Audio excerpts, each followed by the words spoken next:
painful thing that's happened to you in performing, or yeah, let's do it in performing that's taught you the most. That is a good question. Also, painful thing that's happened to me in performing.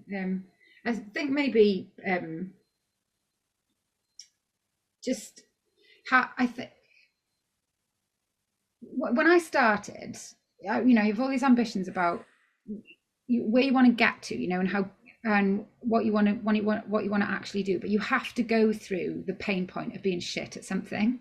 You're maybe I wasn't completely shit when I started, but I definitely wasn't as competent as I am now, and I've got so far to go in terms of how competent I could be.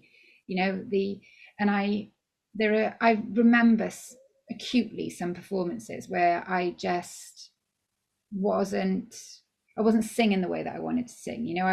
I imagine in my head how my voice will sound when I do these songs, but the fact is, if you I'm a, I'm as good of a singer as I am now because of all the work that I put in to train my voice.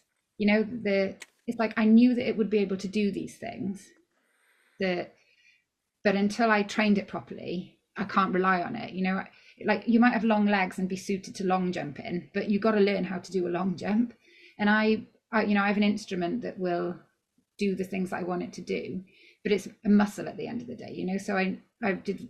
You do your exercises and you do your training and you do your practice, and it gets stronger and stronger and stronger.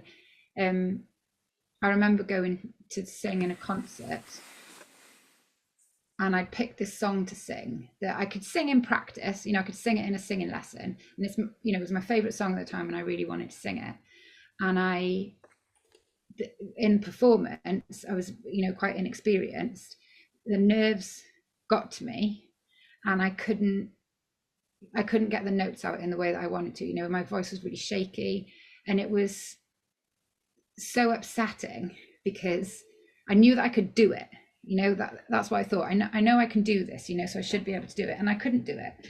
And the reason I couldn't do it is because I wasn't an experienced enough performer. And I went through a lot of that in the beginning, where I'd feel like my voice didn't quite do what I wanted it to do. It's fine, but sort of I would notice that it was shakier than I wanted it to be because I didn't have the control over my body that I have now, that only comes with experience. So you have to drive through that pain tunnel of kind of, it's the only way to learn. You can't just you can't just be a you can't just be a good performer without putting the hours in, I suppose, is what I'm trying to say. And a real learning curve is how different it is in the rehearsal room to how you feel on stage. And even when I love being on stage. I absolutely love it.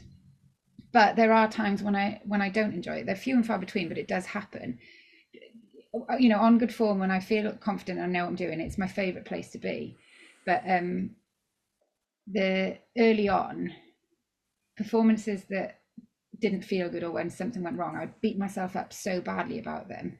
And now I don't do that anymore because I understand that I'm a human being, and sometimes I will forget a word. It might be a song that I've sung 7,000 times, but the learning curve around having to get over myself really and go, you can't expect yourself to be at a level that you're not at yet. You've got to climb the steps. And there were times when I remember doing a show at the Pheasantry. This was probably in about 2014 or 2015, and I pushed myself too far. I think I tried to put a two-act. Well, I did. I put a two-act show together of sort of collection of songs and stories and stuff, and then I didn't enjoy it, and I didn't want to get on a stage for about 6 months after that. I couldn't bear to get on a stage. I judged myself so much throughout that performance that I found it really difficult to get back on stage. And now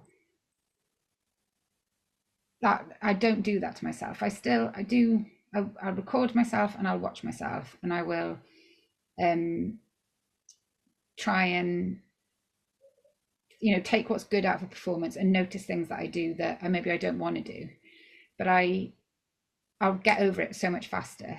I've learned how to do that, because once a performance is gone, it's gone, and the judging yourself doesn't help.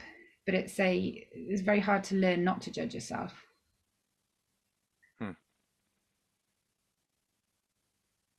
It's the sort of difference between, it's an ego thing, really, isn't it? Because I kind of, I dreamt of being this great singer, and then I'd go and do a performance as a new, as an inexperienced performer where I wasn't a great singer, and then I'd be upset with myself for not being a great singer. And it's like, well, of course you're not a great singer. You literally started doing this 6 months ago.